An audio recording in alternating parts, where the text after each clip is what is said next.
50 has just leaked shocking new footage showing how scared and shaken Diddy looks in prison, and it is spreading fast all over the internet. We had been hearing stories about Diddy enjoying prison life, sipping wine, and teaching inmates about business. But now it seems there are people who want him hurt, and for reasons many never expected. It is now being reported that Diddy could be at risk from people connected to Tupac. This guy's life might be danger over here because people think that he has something to do with Pac. People think he has something to do with Biggie, and they right here in Brooklyn. You understand? It's right here in Brooklyn, and some of the people are still mad that he made Making of the Band walk to Brooklyn from, to get the cheesecake, and just around the corner from the Cheesecake Factory. So, Juniors. So it might be some dumb shit. So y'all need to get him out of here and ship him to Jersey because somebody gonna kill him over here. Those are good arguments, if you want to call it, but it's bullshit. He gonna get the same treatment no matter how much money he got. 4 years. The deaths of Tupac Shakur and Christopher the Notorious B.I.G. Wallace have hung over hip-hop like an open wound. And for just as long, Diddy has strongly denied having any role in either death. Now, it was this documentary that claimed, which we know wasn't true. Yeah, check this out. We don't talk about things that are nonsense. We don't even entertain nonsense, my brother. So we're not even going to go there, with all due respect, but I appreciate you as a journalist asking. Thank you. Because listen, 7 years ago, I'd have been like, yo, did you hire somebody to Tupac? But no, you do it like a journalist. Yeah, no, I mean, we wouldn't even get into nonsense like that. You know what I'm saying? It's nonsense. Which we never believed, by the way. Yeah, thank you. Tupac was shot during a drive-by in Las Vegas on September 7th, 1996. He fought for 6 days before dying at only 25 years old. Just 6 months later, Biggie was killed the same way in Los Angeles on March 9th, 1997. Two rap giants were gone back-to-back during a time when the music world was deeply divided. That divide was the famous East Coast-West Coast feud. It was not just music, it was pride, loyalty, and long-standing tension. Diddy, as Biggie's close friend, producer, and the head of Bad Boy Records, stood firmly on the East Coast side. Over time, Diddy's name kept appearing in conversations about both deaths. The Netflix docu-series Sean Combs, The Reckoning, which premiered on December 2nd, brought those conversations back into focus. Several people in the series claimed Diddy may have been involved. I think that Sean had a lot to do with the death of Tupac, and he guided Biggie toward his death, Bad Boy co-founder Kirk Burrows said in the documentary.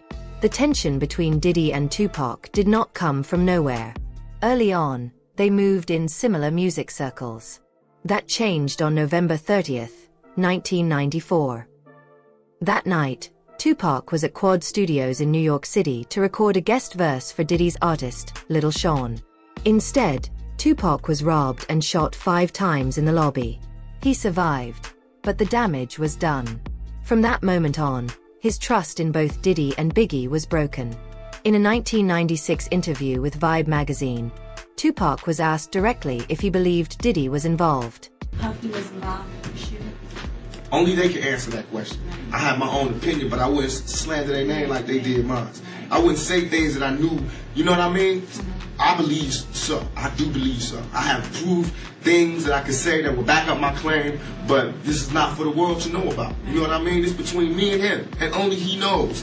So every time he say it didn't happen, or that's the only thing that makes this become an issue to everybody. Because you seen what I said in the Vibe article. I basically bowed out and was going to go ahead about my life. The next issue, that wasn't even the next issue because them cowards waited about 4 issues before they got their story together. 4 issues later, half of New Yorkers commenting on me getting shot. And before, they was all like, we didn't see nothing. In the first issue, read it, Vibe viewers. Nobody seen shit. The 4th issue, when they came back with a reply, everybody knew what I did. They knew what I said. I was acting. Who gets shot 5 times in acts? Oh, I didn't get shot 5 times in their vision. I only got shot once because they found the bullet. The police found it, but now they the cops. Now they doing detective work. They found the bullet. Oh, you found the bullet, huh? So what is this other shit in me then? What was the doctors talking about? What? Can you explain these other holes in me? How'd I get gunpowder all over me? That insulted my intelligence. So yes, I did say Thug Life was there. Yes, I bowed out, all of that. But when they said that, they breathed new. The Quad Studios shooting was never solved, but Gene Deal claims Diddy already knew Tupac was going to be shot and allowed it to happen. He says the 50 Cent documentary talked about the incident but left out a key detail. According to Gene, on that same day, Diddy, Andre Harrell, and Jimmy Henchman were all together in Jimmy's office. Biggie and Suge Knight, Gene says, did not know that. Gene claims Diddy was not there by chance. He says Diddy was watching Biggie because Diddy controlled Biggie's publishing at the time. Biggie was writing new material, and Diddy wanted to know exactly what was going on. That is why Gene says Diddy was in the building to watch Biggie, not to work with him. While they were there, Gene claims Jimmy Henchman told Diddy that Tupac was going to be taught a lesson over money Tupac allegedly owed. Picture him being there to spy on Big. Jimmy Henchman told him that they finna teach Pac a lesson. Because Pac had owed him some money. So that's why he was up in the studio and was coming to the studio. Pac owed him some money. He was gonna work it off and get some money from doing a song with Lil Sean. And that's what that was about. But Pac was talking greasy to Jimmy Henchman, and Jimmy Henchman wasn't the type of dude that you talk greasy to, allegedly. Unless you're 50 Cent. So Diddy knew what was gonna happen to Pac. He knew Pac was about to deal well, yeah. He was there to see it. He was there to see it.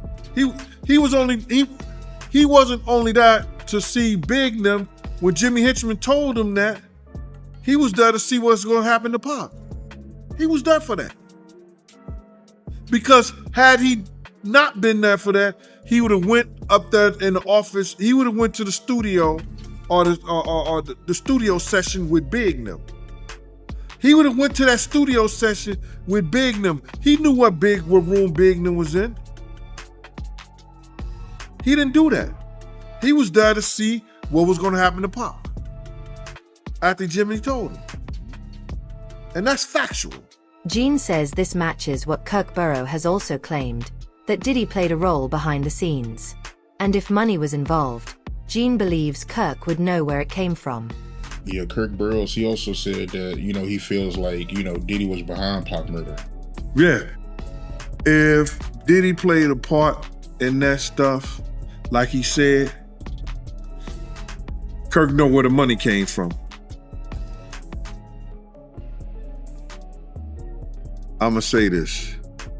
They tried to, if you talk about the Vegas trip and the whole 9 yards, Kirk said that he paid for people to drive out to Vegas. You know what I'm saying? He said he paid for people to drive out of Vegas. I was heavily with Bad Boy at that time. I don't remember that part of it.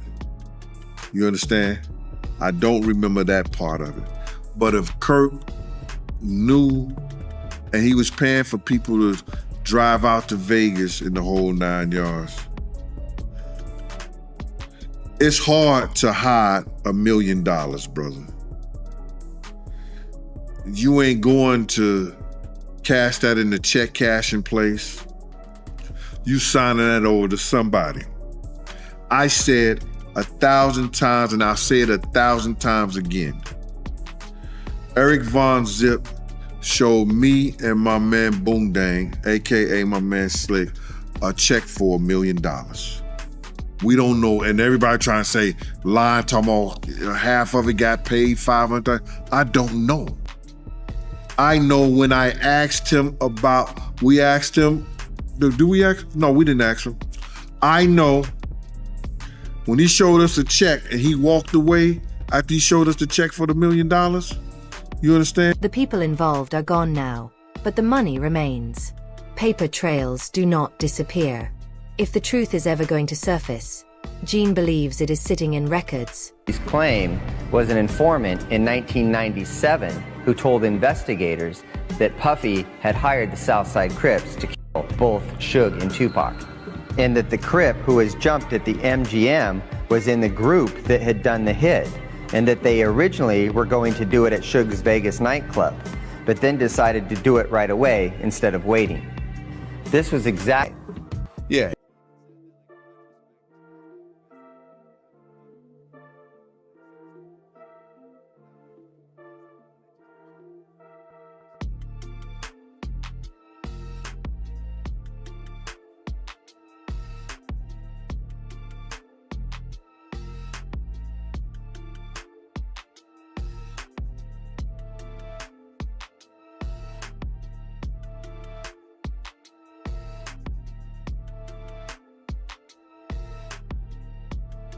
Kirk would know where it came from. 5. The people involved are gone now, but the money remains. Paper trails do not disappear.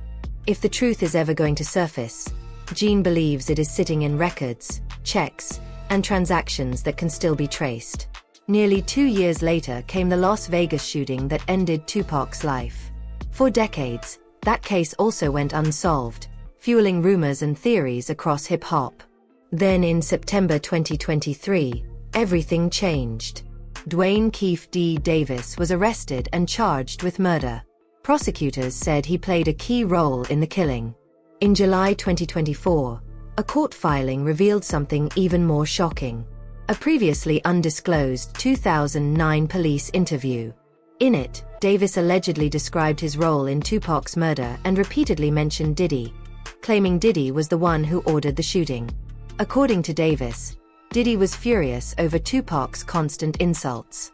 A DEA and U.S. Department of Justice report also referenced a 2008 interview where Davis claimed Diddy said he needed to get rid of Marion, Suge Knight and Shakur and offered him $1 million to handle the problem. I seen an interview that Puffy did with Fat Joe where he was talking about Biggie in his last moments in LA, and he told Fat Joe that he didn't want to go to LA, he actually wanted to go to London.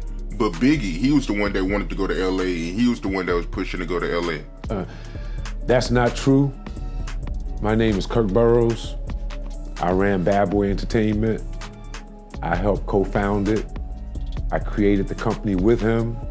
I raised from general manager to president. And at that time, I put all of those business plans together. And Biggie didn't want to go to LA. Ended up going. What got him out there was a week ahead of time to ease him into the whole award show. He may not have wanted to go to London, but was talked into it. First time ever a rapper of your stature getting this treatment, that would be something he would be interested in doing, but he was easily talked out of it by Sean so that they can make an appearance at an event in LA that Saturday night, a part of the posturing of not only did we come to the award show, not only am I recording my album out here, and Big is gonna help me with some of the writing and maybe do something out here where me and him did this song in LA, I'm out on the town. And it was just too much. Diddy has denied all of it. In July 2024, the Las Vegas Metropolitan Police Department said Sean Combs has never been considered a suspect in the Tupac Shakur homicide investigation.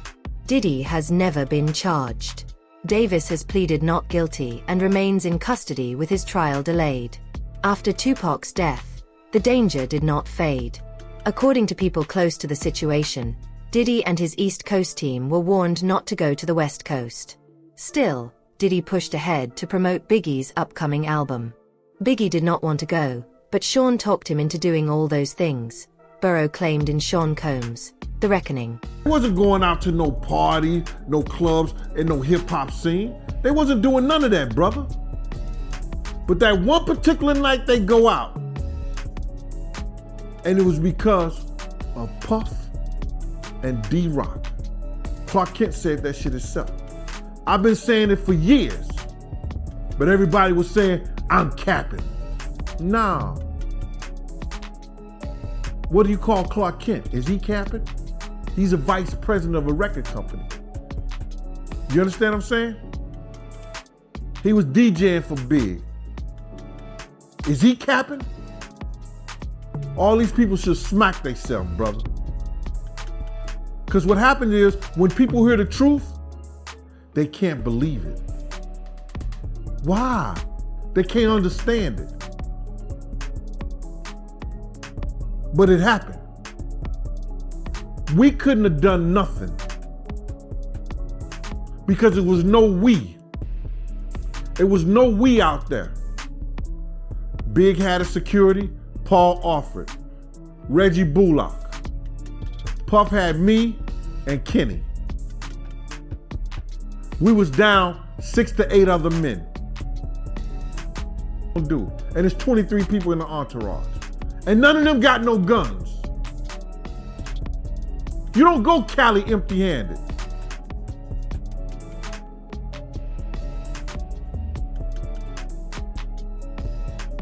We couldn't have done nothing, man. What still hurts Gene the most is that he asked for more security before they went out. He says he pushed the issue and was told no. Puffy said there wasn't enough money. People still want to know shit about him. They should have had better security. I asked them before we gonna go out, let's hire some more security. They refused to hire more security. They refused to hire more security. Kirk Burrows said the same thing. They ain't have it in the budget. Not without Big, they don't have no budget. How about that? This is something Gene Deal has also backed up. He revealed that Clark Kent, who was close to Biggie and worked in the industry, admitted he questioned why Biggie was even going out that night. Biggie was supposed to be traveling, not partying. When Clark asked why they were going to the Peterson Museum, Biggie told him it was set up by Puffy and someone else. Gene says he did not even know this until Clark said it publicly years later. My perceptions have changed slightly, gradually over time. Today I look at Diddy through a different lens than I might have 10, 15 years ago. There were obviously some early red flags, but it's a complicated thing because we have to be very careful about falsely accusing people or even, making accusations based on nothing more than speculation. And we just haven't seen all the evidence. So I prefer to kind of withhold judgment on some things. I can tell you regarding Diddy back when Tupac Shakur and Biggie Smalls were murdered. He wasn't exactly cooperative. He didn't do what you would assume a friend or a manager, so to speak, would do. So from a law enforcement perspective, he was very unhelpful in an area where he ought to have been contributing towards getting some type of justice in those two murder cases. But as we found out in time, he was complicit in one of them, and which would make sense why maybe he didn't cooperate in the other, because the two were, they were just, we always understood that they were somehow interconnected. And so if you're going to cooperate or provide information on one and you're culpable in the other, one thing could lead back to the next. And that's where I think he understood his own vulnerability. What still hurts Gene the most is that he asked for more security before they went out. He says he pushed the issue and was told no. Puffy said there was not enough money. Coming in, he was friendly with Big. He saw Little Sean, people like that. They wanted him to come and do a record. That was what was set up at Quad. Biggie knowing Little Sean, they were all there, C's, all of them. It was just gonna be a fun night at the studio. Pac showed up, he saw them looking down from the window. These new friends were there. An incident happened in the elevator. It might have been a scary thing, like just to send a message. Tupac standing his own ground, just didn't leave it at that. He ended up getting hit, getting shot. The elevator went up. Our people were shocked to see him in that state. He was shocked to see our people looking at him shot. He thought that they knew something about it. He thought if he was in New York and he was with all the rappers from the East, they must have known what was going to happen. It had to be in the wind, and situations aren't laid out like that. And it was the furthest thing from the truth, but he held that to his heart. And then he went away. A few other things happened, got better, got repaired, went away, went to jail on the rape charge. Once that came down on him, it looked as if the East Coast must have been the worst thing and the worst place for him to have come to. And it looks as if the friends that he had just turned their backs on him. Suge stepped in.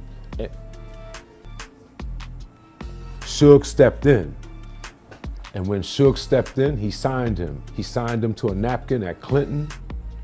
And that letter that he sent through Wendy Day, she was definitely a person that was connected and a mediator between most everyone in the hip hop game and had been for a minute, legendary person. She delivered the letter to my office. It started with West Side Up. So it gave an indication of rumblings that we heard in the street with him being shined by Suge was definitely true.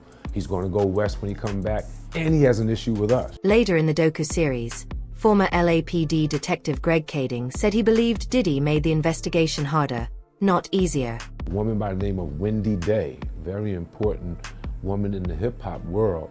I think she helped Baby and those guys with Cash Money label, setting that up. She's very influential and instrumental in a lot of success. When I started in the music business, I reached out to her. She had a company called Rap Coalition. She went back and helped rappers from a previous generation get their money straight, their royalties. With that being said, I was like, she's someone I want to know. In knowing her, I had the good fortune of when she was dealing with Tupac during his crises on the East Coast, she went to visit him at Clinton. He wrote a letter, drafted it, so that she can bring it to me at the office so that I could know and be able to relate to Sean where we were with him. And the letter, if I remember, it said,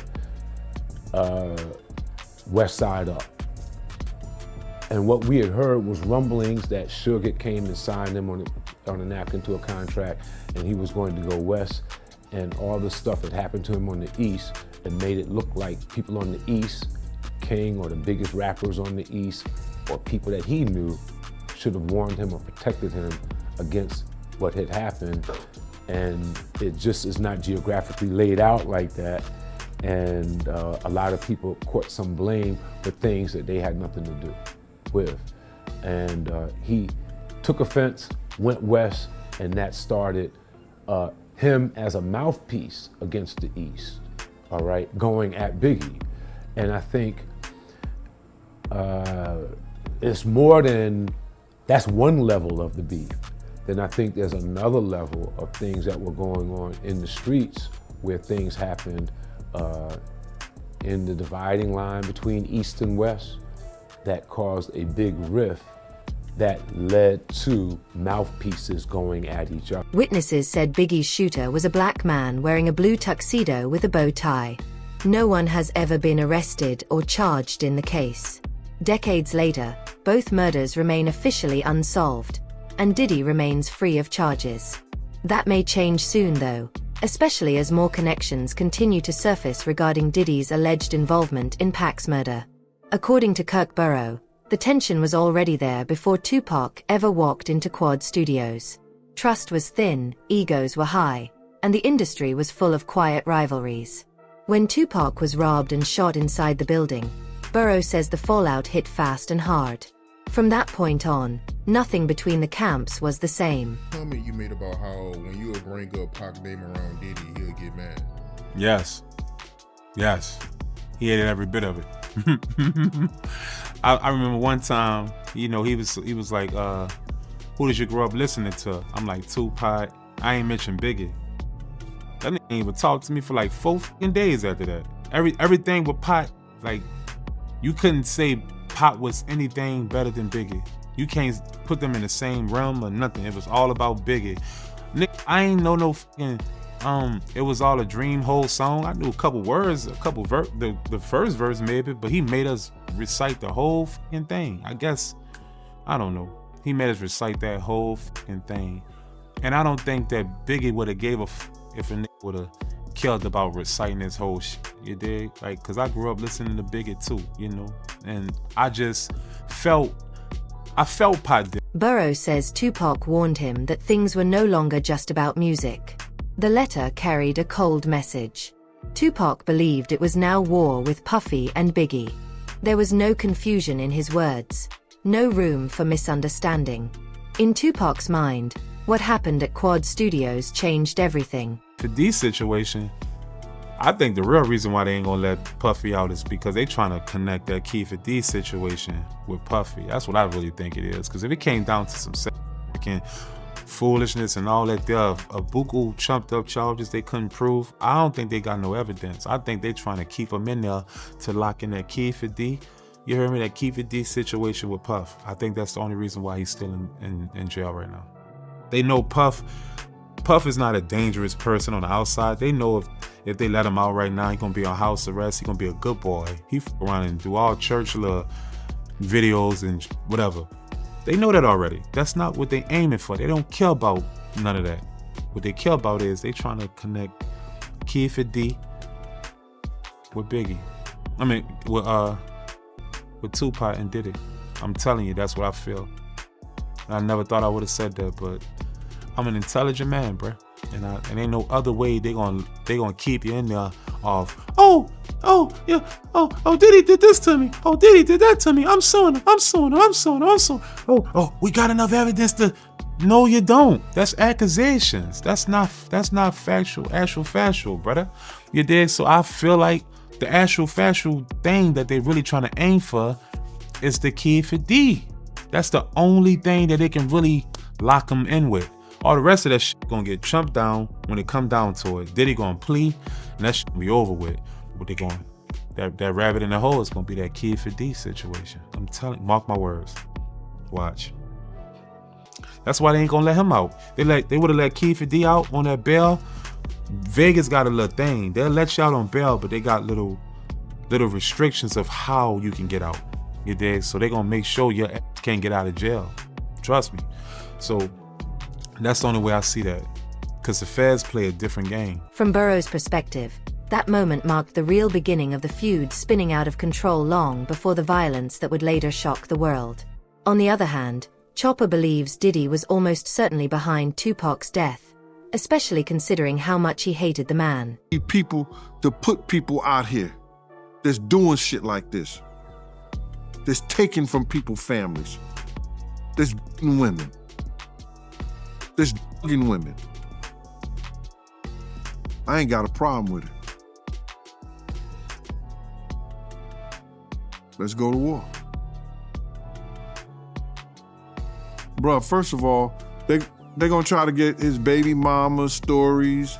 You know, they're gonna try to get 50 baby mama stories. They're gonna try to get girls that he probably dated, that he had problems and issues with and stuff like that. You know what I'm saying? They're gonna try to do the same thing they probably did to R. Kelly or Puff or whatever like that, and people tell their stories. You understand? But, you know, they trying to retaliate on what he did. Let him go ahead, bruh. Because I think he ready for it. You don't do this shit, and you don't do the stuff that he did or sign on to the stuff that he did with Puff. Unless you got your shit in order. Don't throw no stone if you live in a glass house. Don't throw no stone if you live in a glass house.